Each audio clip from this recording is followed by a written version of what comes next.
ലൊക്കേഷനിൽ എങ്ങനെയാണ് നിങ്ങൾ അർജുന അശോകൻ നിങ്ങളുടെ കോമ്പിനേഷൻ? ഭയങ്കര രസമാണ്.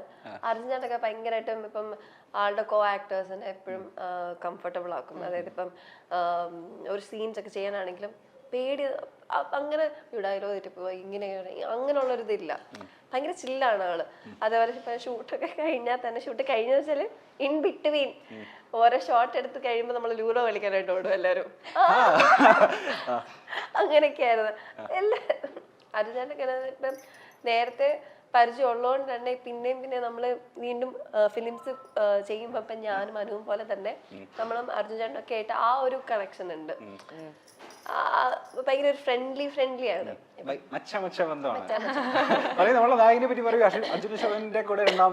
അതെ, ഇപ്പൊ ഇതേപോലെ നമ്മളെ ഭയങ്കര കംഫർട്ട് ആക്കി വെക്കുന്ന ഒരാളാണ്, ഒരു ആർട്ടിസ്റ്റാണ്, അല്ലെങ്കിൽ ഒരു വ്യക്തിയാണ് അർജുൻ ചേട്ടൻ. ഭയങ്കര ചില്ല് മനുഷ്യൻ എന്ന് പറയാം. ആദ്യം തൊട്ട് ശരണ്യയുടെ സമയത്തായാലും ഇപ്പോഴായാലും ആള് എന്താ പറയാ ഭയങ്കര കംഫർട്ടാണ് കൂടെ വർക്ക് ചെയ്യാൻ വേണ്ടിട്ട്. ഞാനിപ്പോ ഒരു സാധനം ആലോചിച്ചതാ. എന്നുവെച്ചാല് അന്ന് ഞാൻ ചോദിച്ചിട്ടുണ്ടേ അത്ര ചില്ലായിട്ട് നിക്കുന്ന കാരണം ഞാൻ ചോദിച്ചു ഡയലോഗ്സിനൊക്കെ വരുമ്പത്തേന് അച്ഛൻ്റെ പേടിയില്ലേ ഒന്ന് പോയിടെ ഒന്ന് പേടിച്ചിട്ട് നിക്കാൻ ഡയലോഗ്സ് പറയാൻ വേണ്ടിട്ട് കൊറേ ഉണ്ടല്ലോ. എന്നിട്ട് അതൊക്കെ ഇപ്പൊ ഒരാളിങ്ങനെ ഞാൻ ഇപ്പൊ പാട്ട് പാടിക്കൊണ്ടിരിക്കുക. ഇപ്പൊ ഞാൻ ഇത്ര ചില്ലാണോ ഡയലോഗ്സ്, ഞാൻ ഡയലോഗ് പഠിച്ചോണ്ടിരിക്കുന്നു. അങ്ങനെ ആള് നമ്മളെ പോലെ തന്നെയാണ്. എന്താ പറയാ എപ്പോഴും നമ്മളെ കൂട്ടും, നമ്മളങ്ങനെ എക്സ്ക്ലൂഡ് ചെയ്യാം അങ്ങനെ ഇല്ല. എല്ലാരും അത് അർജുൻ ഞാൻ കണ്ടൊരു ക്വാളിറ്റി എന്ന് പറയുന്നത് സെറ്റിൽ നിന്ന് വന്ന് ഇറങ്ങുമ്പോ തന്നെ എല്ലാരുമായിട്ട് അത് ആരാണെങ്കിലും ഇപ്പൊ ഡയറക്ടർ ചേട്ടനാകട്ടെ പ്രൊഡക്ഷൻ ചേട്ടനാകട്ടെ ആരാണെങ്കിലും ഹായ് ബായ് അങ്ങനെയാണ്. നല്ല രസമാണ് നമ്മള് സ്ക്രീൻ സ്പേസ് ഷെയർ ചെയ്യാൻ പറ്റും. ഓക്കെ, എന്തായാലും ഞാൻ അനശ്വരയുടെ ഇന്റർവ്യൂല് കണ്ടിട്ടുണ്ട്. അതായത് നിങ്ങൾ സൂപ്പർ സെറ്റിന് ചെയ്യുന്ന സമയത്ത് ഒരേ റൂമിലായിരുന്നു നിങ്ങൾ കഴിഞ്ഞുകൊണ്ടിരുന്നത്. ഈ സിനിമയുടെ സെറ്റിൽ എങ്ങനെ നിങ്ങൾ ഒരേ റൂമിലല്ലായിരുന്നു, പക്ഷെ പാക്കപ്പ് ചെയ്താൽ ഞങ്ങൾ ഒരു റൂമിലേക്ക് പോകും, എന്നിട്ട് ഉറങ്ങാൻ വേണ്ടി ഞങ്ങളുടെ റൂമിലോട്ട് പോകും, പിന്നെ ഒരുമിച്ച് അങ്ങനെയുള്ളൂ. ഇതിലോ സെയിം? ഇതില് അങ്ങനെ ആയിരുന്നില്ല, നമുക്ക് പല പല സമയത്തായിരുന്നു ഷൂട്ട് ഉണ്ടായിരുന്നത്. അപ്പം ചില സമയത്ത് ഇവർക്ക് വേറെ സമയത്തായിരിക്കും, എനിക്ക് വേറെ സമയത്തായിരിക്കും.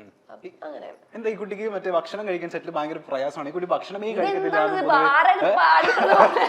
അതിനൊരു പരാതി ഉണ്ട് ഈ കുട്ടിയെ പറ്റി. സെറ്റിലാണെങ്കിൽ ഭക്ഷണം കഴിക്കാൻ ഭയങ്കര പിന്നോട്ടാണ്. പക്ഷെ അങ്ങനെ ഒരു കംപ്ലൈന്റ് എല്ലാവർക്കും ഉണ്ട്. എനിക്ക് ഫുഡ് ചെറിയ വയറാണ് കുട്ടിയുടെ. പെട്ടെന്ന് ഫുഡ് ഞാനല്ല, അപ്പൊ എനിക്കത് ഫുഡ് കഴിക്കാൻ കുറച്ച് ബുദ്ധിമുട്ടുള്ള കാര്യം. ഓക്കെ, രണ്ടുപേരും നല്ല ഫ്രണ്ട്സ് അല്ലേ? നല്ല ഇണവിരിയ കുരുവികളല്ലേ? പിന്നെ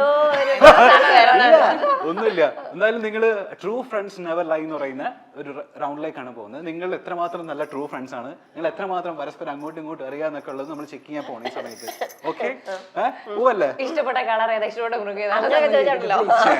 നിങ്ങൾക്ക് തോന്നുന്നുണ്ടോ ഞാനങ്ങനെ ചോദിക്കുന്നത്? ഇല്ലെന്ന് തന്നെ പറയണം. ചോദിക്കട്ടെ, ക്വസ്റ്റ്യൻ ചോദിക്കട്ടെ. ഫസ്റ്റ് വൺ, പരസ്പരം ബ്ലാക്ക് മെയിൽ ചെയ്യാനും മാത്രം വകുപ്പുള്ള രഹസ്യങ്ങൾ ഞങ്ങൾക്ക് അങ്ങോട്ടും ഇങ്ങോട്ടും അറിയാം.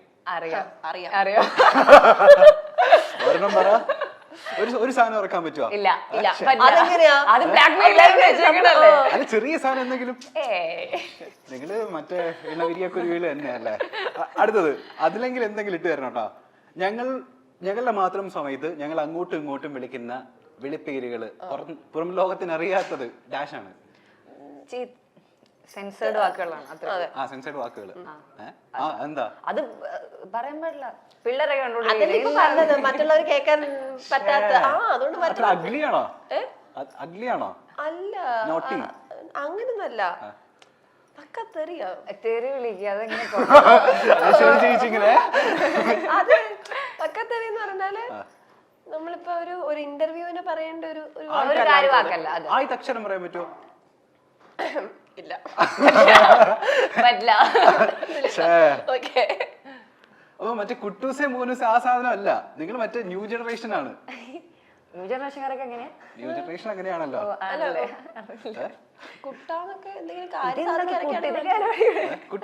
ഫ്രണ്ട്സ് ഒക്കെ ഞാൻ അനുന്നൊക്കെ ഇടയ്ക്ക് എനിക്ക് ആവശ്യം ഉണ്ടെങ്കിലൊക്കെ വിളിക്കും, അത്രേ ഉള്ളൂ. അല്ലാതെ കുട്ടാ മോള് ആ സാധനമില്ല. ഓക്കെ, അടുത്ത നീ മോള് എന്താ മോളെ ജാടയാണോ? അല്ലല്ല ഞാൻ നമ്മളെ ആക്കി വിളിക്കുന്നത്, ഊക്കി വിളിക്കുന്നത്. വിളിക്കുമ്പോ എന്നാത്തിനാ വിളിക്കുന്നെന്നുള്ളതില്ല മോളെ. ഓക്കെ, എന്റെ അടുത്തിരിക്കുന്ന എന്റെ ഫ്രണ്ടിന്റെ അലമ്പ് സ്വഭാവം എനിക്കറിയാവുന്നത് ഡാഷാണ്. ഡാഷാണ്. എടോ എന്തുവാണോ, എന്തെങ്കിലും ഒന്ന് പറയണോ, ഒന്ന് മനസ്സ് തുറക്കൂ.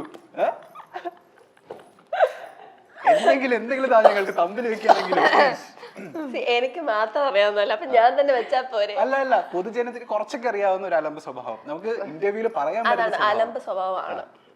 അത് അലമ്പാണ്. ഏത് അലമ്പ് സ്വഭാവമാണ്? ഏതെങ്കിലും ഒരു സാധനം പെർട്ടിക്കുലർലി പറയാണെങ്കിൽ ഇടിയും പിടിയും ഒക്കെ ഉണ്ടാവും. കടിയുണ്ടോ? ആ ഉണ്ട്. പിന്നെ സൂപ്പർ. ഓക്കെ, കടിയുള്ള പാടുകൾ എന്തെങ്കിലും നമ്മളുടെ അതൊക്കെ അമ്മ നീ ഒരു പ്രാവശ്യം എന്നെ എന്തോ ചെയ്തിട്ട് രക്തമൊക്കെ വന്നിട്ടില്ലായിരുന്നു ചെറുതായിട്ട്? മറ്റേ അങ്ങനെ അക്രമകാരിയാണോ? അപ്പൊ ഞങ്ങള് ഒരു പ്രാവശ്യം ഓർക്കുന്നു നമ്മൾ അടി ഉണ്ടാക്കിയത്. അടി വെച്ചാല്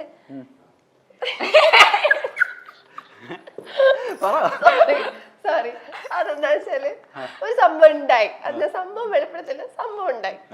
അപ്പൊ അത് കഴിഞ്ഞിട്ട് അത് ഇവള് കാണിക്കാതിരിക്കാൻ വേണ്ടിട്ട് കൊറേ നോക്കി. അപ്പൊ ഞാൻ എന്റെ ഫോണിൽ കേട്ടെന്ന് പരിശ്രമിക്കാം. ബാക്കി 2 പേരും ഉണ്ട്, 3 പേര് പറഞ്ഞ അടി. അവസാനം കട്ടിന്ന് എന്റെ ഞാൻ കിടക്കലിരിക്കുന്നത് പിടിച്ച് വലിച്ചിട്ട് 3 പേര്. അതിലൊരാളെ കാലിടിച്ച് കാലിന് എന്തൊക്കെയോ പറ്റി, എന്റെ കൈ മുറിഞ്ഞു. ലാസ്റ്റ് വരെ ഫോൺ വാങ്ങിച്ച് അത് എന്താന്ന് എനിക്ക് ചെക്ക് ചെയ്ത് അപ്പൊ സമാധാനമായി എല്ലാവർക്കും.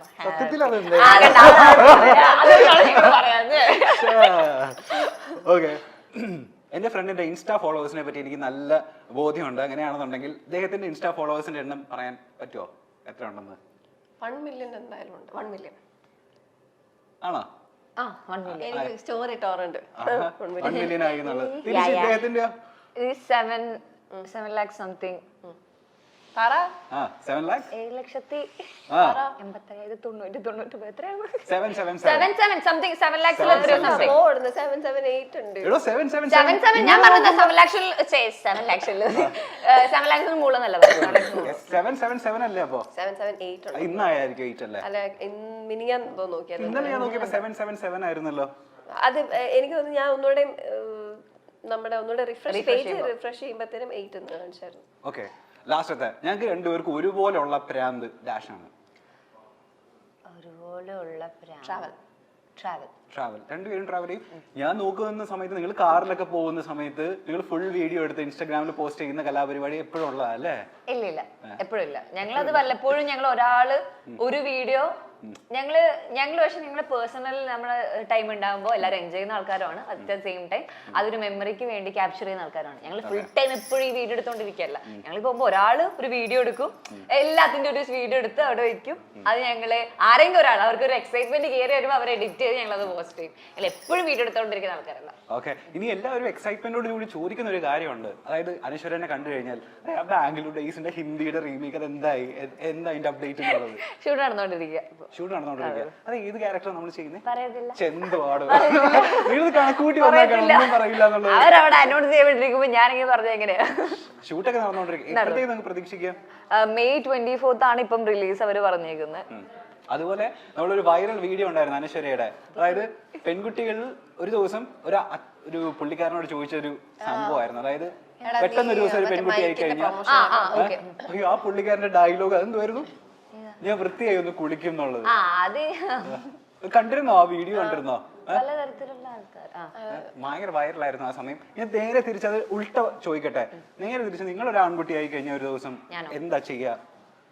ഞാൻ ഇപ്പം എന്നെ സംബന്ധിച്ചിടത്തോളം ഞാൻ അങ്ങനെ മുന്നേ ആയിരുന്നെങ്കിൽ ഒരു 2-3 വർഷം മുന്നേ ആയിരുന്നെങ്കിൽ എനിക്ക് പറയായിരുന്നു എനിക്ക് രാത്രി പുറത്തു പോകാൻ വേണ്ടിട്ട്. പക്ഷെ ഇപ്പൊ എനിക്ക് അങ്ങനെ ഇല്ല. ഇപ്പൊ ഞാനെന്ന് വെച്ചാൽ ഞാൻ എങ്ങനെയാണോ എനിക്ക് ജീവിക്കാൻ ആഗ്രഹിച്ചുകൊണ്ടിരുന്നത് മുന്നേ എങ്ങനെയാണോ ഞാൻ ചെയ്യുന്നുണ്ട്. അപ്പൊ ഒരു ദിവസം ആൺകുട്ടി ആയതുകൊണ്ട് എന്റെ ലൈഫിൽ വലിയ ചേഞ്ചസ് ഒന്നും എനിക്ക് വരുമെന്ന് എനിക്ക് തോന്നുന്നില്ല. അവിടെയോ? എനിക്ക് ആകപ്പാടെ എനിക്ക് തോന്നിയിട്ടുള്ള ഒരു പ്രിവിലേജ് പീരിയഡ്സിന്റെ പെയിൻ ഒന്നും അറിയണ്ട. യെസ്, ഞാൻ യോജിക്കുന്നു. ഒരു ദിവസത്തേക്ക് അതാണ് മെയിൻ ആയിട്ട്. നമ്മൾ എത്രമാത്രം അവർക്കറിയത്തില്ലല്ലോ. പക്ഷെ ഇപ്പൊ നിങ്ങൾക്ക് കോളേജിൽ ഇപ്പൊ അവധിയൊക്കെ ആയില്ലേ? പീരിയഡ്സിന്റെ അവധി ഏതെങ്കിലും ഒരു ദിവസം എടുത്തായിരുന്നു? അതെ, ഇല്ല, ഞങ്ങളുടെ ആക്ച്വലി ഈ ഇടയ്ക്കാണ്, ഈ ആഴ്ച ഇടയ്ക്കാണ് നമ്മൾ സൈൻ ചെയ്ത് കൊടുത്തത്. അത് എടുക്കണം കേട്ടോ. എടുക്കണമെന്നോ? മസ്റ്റായിട്ട് നിങ്ങൾക്ക് കിട്ടുന്ന ഒരു പ്രിവിലേജ് അല്ലേ യൂസ് ചെയ്യാൻ. പിന്നെ വേറൊരു കാര്യം വെച്ചാൽ എനിക്ക് തോന്നിയിട്ടുള്ളത് വെച്ചാല് ഞാൻ ഇപ്പം പീരിയഡ്സ് ആയിട്ടിരിക്കുമ്പം നമുക്ക് പെയിൻ ഉള്ളപ്പം വീട്ടിൽ ചടഞ്ഞിരിക്കുമ്പോഴത്തേനും നമുക്കത് പിന്നെയും ഭയങ്കര എന്തെങ്കിലും പുറത്ത് പോയി എന്തെങ്കിലും ഫുഡൊക്കെ അടിച്ച് അങ്ങനെയുള്ളൊരു നമ്മൾ വെറുതെ ക്ലാസ്സിൽ പോയിരിക്കുന്ന കാര്യമല്ലേ പറഞ്ഞ എന്തെങ്കിലുമൊക്കെ അവിടെ ഇവിടെയൊക്കെ ആയിട്ട് പോയി എന്തെങ്കിലും ഫുഡൊക്കെ അടിച്ച് അങ്ങനെ ഇതായി കിടക്കുമ്പോൾ പിന്നെയും ഒരു എന്താ പറയാ ആ ഒരു ഫേസ് അങ്ങ് മാറി കിട്ടും. പക്ഷെ നല്ലൊരു ഇതാണ് അത് വന്നത്. ഇപ്പൊ ഈ പറഞ്ഞ പോലെ ഇങ്ങനെ പുറത്തിറങ്ങാൻ പറ്റാത്ത പോലും ശേഷിയാത്ത ആൾക്കാർ അതിലൊരാളാണ് ഞാൻ. എനിക്ക് അനങ്ങാൻ പോലും അത് ഒരു ദിവസം ഞാൻ ശരണ്യയുടെ ഷൂട്ടിന്റെ സമയത്ത് ഞാൻ ഷൂട്ടിന്റെ സമയത്ത് ഞാൻ പീരീഡ്സ് ആയാലും അവിടെ ഷൂട്ട് എനിക്ക് പോകാൻ പറ്റത്തില്ല. ഒരു ദിവസം മമ്മിയായിരുന്നു എന്നെ നോക്കിക്കൊണ്ടിരുന്ന ഒരു ദിവസം. അന്ന് ഷൂട്ട് നിർത്തി വെച്ചേക്കായിരുന്നു കാരണം എനിക്ക് പറ്റുന്നില്ല, അനങ്ങാൻ പറ്റുന്നില്ല. അപ്പം ചില ആൾക്കാർക്കൊന്നും അവർക്ക് അറിയില്ല പെയിൻ എന്താ, ഈ ക്രാംസിന്റെ ഒരു പിടിപാടില്ലാത്ത ആൾക്കാർ, ഇൻക്ലൂഡിങ് ഞാൻ പഠിച്ച സ്കൂളിലടക്കം. ഞാനൊരു ഗേൾസ് സ്കൂളിൽ പഠിച്ച ഗേൾസ് സ്കൂളിൽ ഇതിന്റെ ഇടയിൽ കുഴപ്പമില്ലല്ലോ. അപ്പൊ ഒരു ഗേൾസ് സ്കൂളിൽ പഠിച്ച എനിക്ക് പീരീഡ്സ് ആയിട്ട് വയറ് വേനെടുത്തിരിക്കുമ്പോൾ എന്റെ ടീച്ചേഴ്സ് എന്നോട് ചോദിക്കാറുണ്ട് ഇത് എല്ലാവരും പെൺകുട്ടികൾക്ക് ഉണ്ടാവുന്നത്. ഗേൾസ് സ്കൂളിലെ ടീച്ചർ പറയുന്ന ഒരു കാര്യമാണ്. അപ്പം അവർക്ക് അറിയോന്ന് എനിക്ക് അറിയില്ല. എല്ലാവർക്കും വരുന്ന പെയിൻ ഭയങ്കര ഡിഫറെന്റ് ആണ്. എന്റെ ഫ്രണ്ടിന് അവർക്ക് അറിയ പോലും ഇല്ല. അപ്പൊ എനിക്ക് നേരെ തിരിച്ച എന്റെ നാട്ടുകാർ മൊത്തം ലൊക്കേഷൻ മൊത്തം അറിയാം, സ്കൂൾ മൊത്തം അറിയാം ഞാൻ പീരീഡ്സ് ആയിട്ടുണ്ടെന്നുള്ളത്. നേരെ തിരിച്ചാണ്. അത് പലതും പല സിംറ്റംസോടെ ഇപ്പം ചിലർക്ക് ബാക്ക് പെയിൻ ആണ്, ചിലർക്ക് എഴുന്നേക്കാൻ പോലും പറ്റത്തില്ല, ഛർദി, ചിലർക്ക് കാലുവേദന, അങ്ങനെ പല പല രീതിയിലാണ്. മലയാളത്തിലെ തിരക്കുള്ള നായികമാരാണ് മമിത ബൈജുവും അനശ്വര രാജനും. ഇരുവരും ഒന്നിച്ചെത്തിയ സൂപ്പർ ശരണ്യ എന്ന ചിത്രം ശ്രദ്ധ നേടിയിരുന്നു. മമിതയും അനശ്വരയും ഒന്നിച്ചുള്ള ചിത്രങ്ങളും വീഡിയോകളും സാമൂഹിക മാധ്യമങ്ങളും വലിയ രീതിയിൽ പങ്കുവയ്ക്കപ്പെടാറുണ്ട്. എന്നാൽ ഇരുവരും തമ്മിൽ അടുത്തിടെയായി അകൽച്ചയിലാണെന്ന അഭ്യൂഹങ്ങൾ ഉണ്ടായിരുന്നു. ഇപ്പോഴിതാ അതിന് മറുപടി നൽകിയിരിക്കുകയാണ് അനശ്വര. തങ്ങൾ സുഹൃത്തുക്കളാണെന്നും മത്സരത്തിന്റെ ആവശ്യമില്ല എന്നും അനശ്വര പറയുന്നുണ്ട്. മാത്രമല്ല സൂപ്പർ ശരണ്യയിലെയും പ്രണയവിലാസത്തിലെയും വിശേഷങ്ങളും പങ്കുവയ്ക്കുന്നുണ്ട് ഇരുവരും. ഞങ്ങൾ എല്ലാവരും ഒരു ഗ്രൂപ്പിലുള്ളവരും സുഹൃത്തുക്കളുമാണ്, മത്സരമില്ല. ഞങ്ങൾക്കിടയിൽ താരതമ്യം വരേണ്ട കാര്യമില്ലെന്ന് എനിക്ക് തോന്നിയിട്ടുണ്ട്. ആരോഗ്യപരമായ മത്സരത്തിനപ്പുറത്തേക്ക് യാതൊന്നുമില്ല.